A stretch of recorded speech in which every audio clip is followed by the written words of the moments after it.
দীপা সূর্যকে বলল, ডাক্তারবাবু আপনি ওকে একদম ছাড়বেন না।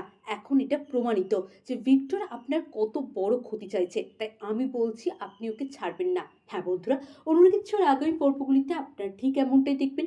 চ্যানেল নতুন হলে চ্যানেলটা সাবস্ক্রাইব করে ভিডিওতে অবশ্যই একটা লাইক করে দেবেন। ভিক্টর 20 লাখ টাকার লোভ, তার সে কি সামলাতে পারে? তাই তো সূর্য বাড়িতে আসার পরে ভিক্টর তার স্ট্রিং অপারেশন শুরু করে দেয়। কিভাবে দাদায়ের থেকে সেই পেন ড্রাইভটা নেওয়া যায়, আর তাতেই সে ধরা পড়ে গেল। হ্যাঁ বন্ধুরা, সে যে বলে দাও আমাকে, আমি দিতে বলেছি তো, তখনই সূর্যের সেই পুরাতন কথা মনে পড়ে গেল। তার মাথায় যেন কেউ মারছে। তখনই সূর্য আর নিজেকে আটকে রাখতে পারলো না, সূর্য হামলা করলো ভিক্টরের উপর। বাড়ির সবাই তো অবাক হয়ে গেল সূর্যের এরকম ব্যবহার দেখে। ওইদিকে বাড়িতে সূর্য এলো, কিন্তু সবাই ভয়ে ভয়ে আছে যে সবাই কাকে কি বলে সম্বোধন করবে।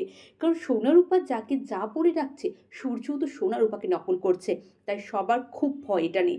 ওইদিকে দীপার বাবা, সে আবার অন্য কিছু বলে বসলো। সে দীপাকে বসলো, ওর কোন অধিকারে তুই এই বাড়িতে থাকবি?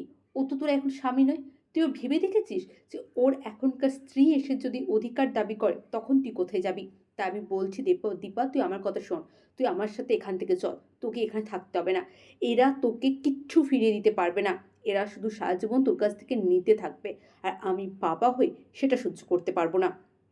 তখনই লাবণ্য সেনগুপ্ত বলে, আমি দীপাকে ভিক্ষে চাইছি, আপনি এরকমটা করবেন না।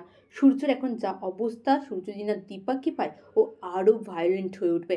আর সূর্য, সে তো কিছুতেই দীপাকে কোথাও যেতে দেবে না। সে যখনই শুনলো দীপা চলে যাচ্ছে, সে এমনকি সিঁড়ির ধাপ থেকে ঝাঁপ দেওয়ার মতন চেষ্টা করলো। কাকাই, জয়, সোনারূপা কেউই তাকে আটকে রাখতেই পারছে না। সূর্য এতটাই ভায়োলেন্ট হয়ে যাচ্ছে। ওইদিকে সূর্যের রুমে গেল। রূপা বলল, বাবা এই ঘরে এসেও কি তোমার কিচ্ছু মনে পড়ছে না? না, সূর্যের কিছুই মনে পড়ছে না। জানি না সূর্যের কবে সব কিছু মনে পড়বে। দীপা বলল, আপনি একটু শান্ত হয়ে বসুন তো, একটু মনে করার চেষ্টা করুন না সব কিছু। পুরাতন কথা, পুরাতন স্মৃতি কেন মনে পড়বে না আপনার? নিশ্চয়ই মনে পড়বে। একটু চেষ্টা করুন, একটু মাথার উপর চাপ দিন। হ্যাঁ বন্ধুরা, চ্যানেলে নতুন হলে চ্যানেলটা সাবস্ক্রাইব করে ভিডিওতে অবশ্যই একটা লাইক করে দেবেন। অনেক ধন্যবাদ সকলকে।